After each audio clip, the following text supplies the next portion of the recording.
On va store dot, DOT. Entre parenthèses, G. Parfait. Et ton graphe est non orienté, et sans poids, pardon, du coup, tu peux fermer la parenthèse. Entrée. Voilà. Et maintenant, si tu coupes ce bloc-là, c'est là où ça va devenir intéressant. On appelle ici. Exactement. Mais il télécharge tous les arcades et tout. Là, justement, il le met dans un code pour que ce machin puisse l'écrire. Ça va vous dessiner le graphe qui correspond. Ok, ça, c'est le graphe que vous avez.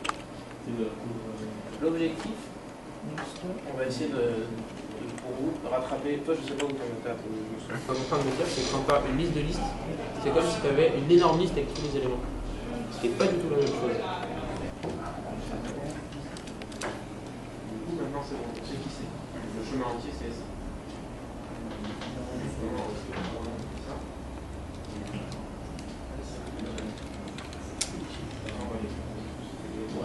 Deux, trois, très bien. Il fonctionne. Si, on sait pourquoi on a écrit la chose pour que ça fonctionne. T'es surpris que t'aies pas fait d'erreur. Ça nous problème. Mais... Ça, on sait que ça va commencer comme ça. On cherche. De quoi on va avoir besoin? Ah, le service. La liste des sous-courants.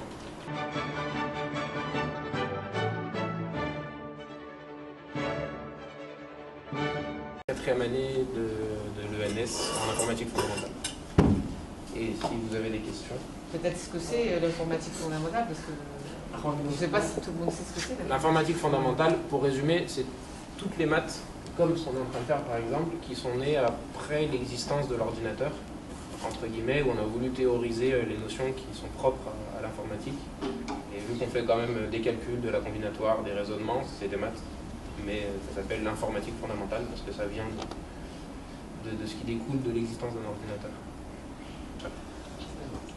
Peut-être le travail de chercheur leur dire aussi qu'on a essayé de leur montrer exactement comment tu et un chercheur procède quand il fait des recherches en mathématiques avec toute la démarche qui est la même, même si c'est un niveau qui est à leur niveau à eux, quoi, disons. Ça, j'imagine que vous en êtes rendu compte que depuis le début, tous les concepts qu'on a manipulés, moins le langage Python, parce qu'on n'a pas fabriqué Python, c'est tout vous qui l'avez fait tout seul, et qu'il n'y a aucun moment où ni aucun de nous, ni Alexandre, ni qui que ce soit est venu en vous disant « ça c'est la méthode, on va vous le faire traduire ».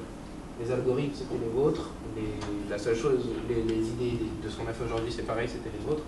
La seule chose, c'est comment on programme, ça c'est quelque chose qui existe déjà, donc on s'en est servi.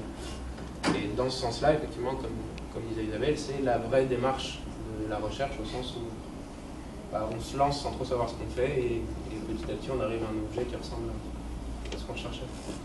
Je pense que ça c'est super important pour le faire comprendre. On peut aller dans une direction, se tromper, revenir en arrière, aller dans une autre direction, et puis aussi c'est par toutes ces étapes d'aller-retour qu'on arrive ensuite, peut-être, on espère, à trouver une solution à notre problème. J'imagine que par... Le qui sortira sera fait par la célèbre de lycée français. Bah, peut-être. Pourquoi pas. Merci Étienne. Merci à vous tous. Hein. Super.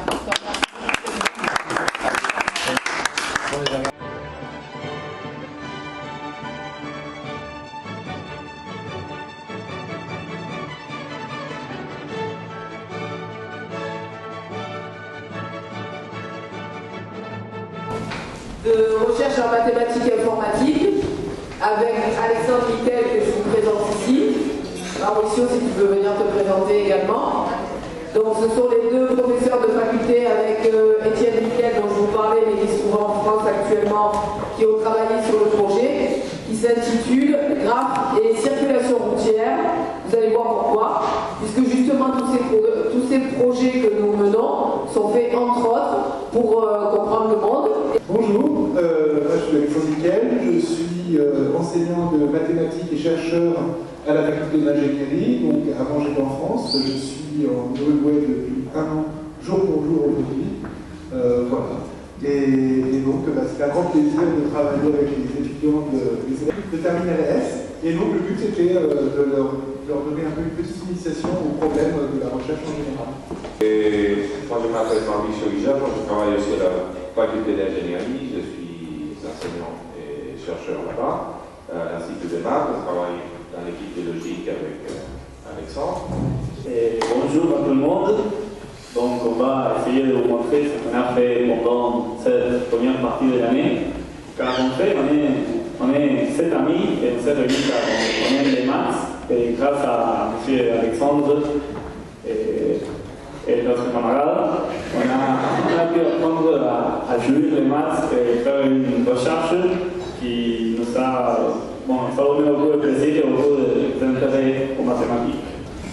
Bon, est-ce que quelqu'un ici sait ce que c'est un graphe? Bon, pas vous, monsieur un graphe? Non? Bon, donc vous allez apprendre beaucoup aujourd'hui. Le premier jour de travail, M. Alexandre et Étienne nous ont présenté un problème et l'organisation routière. Et je voudrais vous présenter comment on travaille un mathématicien, un chercheur en mathématiques. Oui, en effet, ce qu'on a essayé de faire, c'est de passer le problème de la vie réelle à une situation mathématique avec laquelle on pourrait travailler. Mais pour travailler ce problème dans un langage mathématique, on doit aussi définir certaines choses. On visite les points les uns après les autres pour aller d'un endroit à l'autre. Donc, c'est une méthode un petit peu différente, qui est la méthode de Dijkstra. Et dans le tableau, il met chaque point, et à chaque point, il va associer une distance par rapport au départ. Donc il avance petit à petit, et en premier, il prend le voisin le plus proche, et il met dans le tableau à quelle distance il est, et il met tous les autres voisins aussi à quelle distance ils sont. La saturation du réseau routier est un problème présent partout dans le monde. Ceci, les mathématiques et la théorie des graphes sont permet de résoudre les problèmes de la vie quotidienne. Et peut-être un jour, si l'État uruguayen commence à utiliser ce qu'on travaille dans cette pensée, il y aura plus d'embouteillages dans la porte de lycée. Merci à vous.